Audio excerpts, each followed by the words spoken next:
Washington.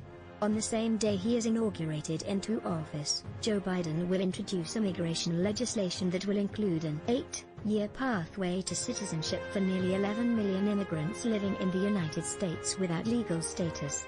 The legislation, first reported by the Washington Post, will also include expanding refugee admissions and an enforcement plan that includes deploying technology to patrol the border, a Biden transition official confirmed Tuesday.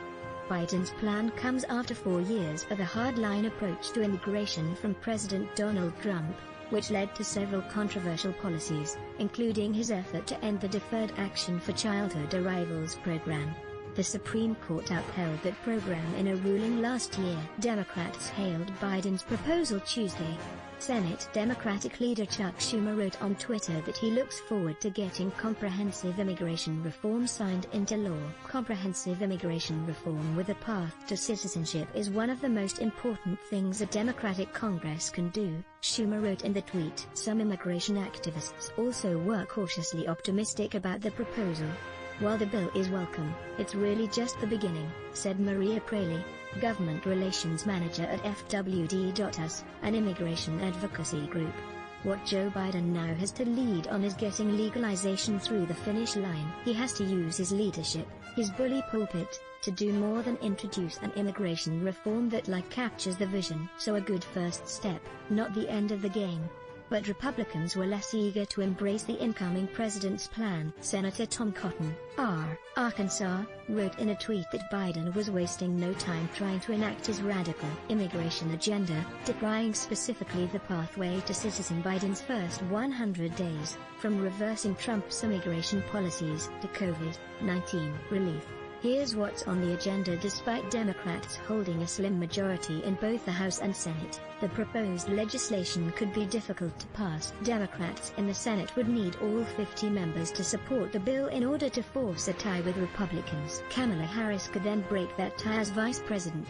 In the House, Democrats hold a 222 to 211 majority, so they can afford few defections from their party in order to pass legislation.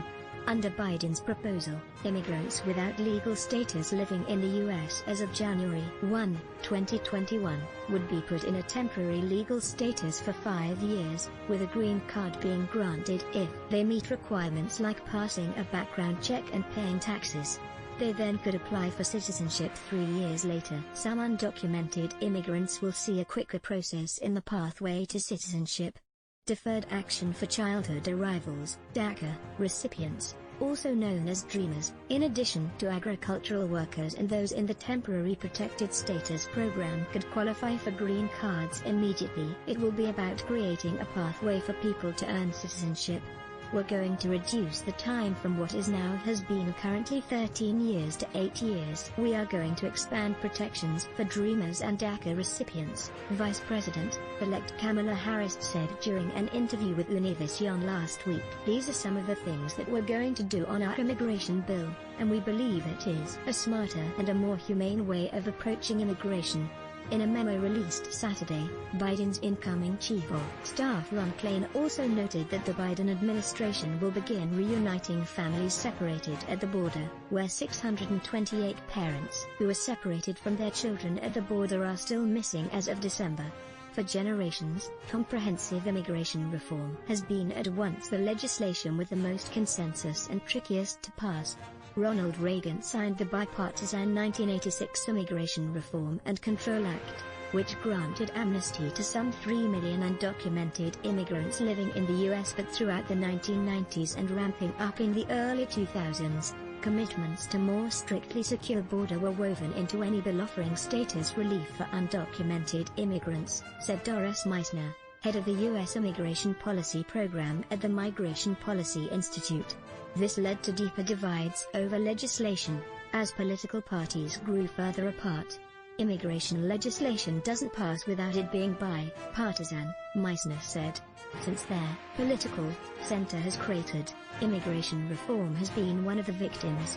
The last attempt at meaningful immigration legislation came in 2013 with the Border Security, Economic Opportunity, and Immigration Modernization Act, authored by the so-called Gang of Eight, a bipartisan group of U.S. senators, 4 Republicans and 4 Democrats. It passed with a strong majority in the Senate, but then, Speaker of the House John Boehner, a Republican, never called the bill to the House floor, allowing it to expire. Past immigration reform bills may have failed because there was too much emphasis on border security and other issues crammed into them, said Alyssa Steglich, co-director of the Immigration Clinic at the University of Texas School of Law in Austin. The larger you make it, the more certain it is to fail, Steglich said. Their Biden administration was right to limit it to pathway to status. To heal, we must remember, Biden leads national mourning of 400,000 Americans killed by COVID-19. Representative Mo Brooks, Alabama, claimed in a tweet that the pathway to citizenship for undocumented immigrants means more jobs lost and wages suppressed for tens of millions of American citizens. How can socialists credibly claim to represent lower-income Americans when socialist border security weakness hurts so many struggling American families? Brooks said. However, Representative Norma Torres, D. California, said that some members are eager to secure a path forward for dreamers and are ready to work with the incoming administration to finally make this a reality. Steglich pointed to past successful immigration bills, such as the Victims of Trafficking and Violence Protection Act of 2000, which offers protection for undocumented immigrants who have been victims of certain crimes, as examples that Congress can unite to pass meaningful bills. There have been moments, she said. One advantage of the new proposal, it's coming early in a new Congress and new administration, with midterm elections still 2 years away, Meisner said. If it comes early, it has a chance, she said. The closer it gets to an election, it gets harder and harder to pass.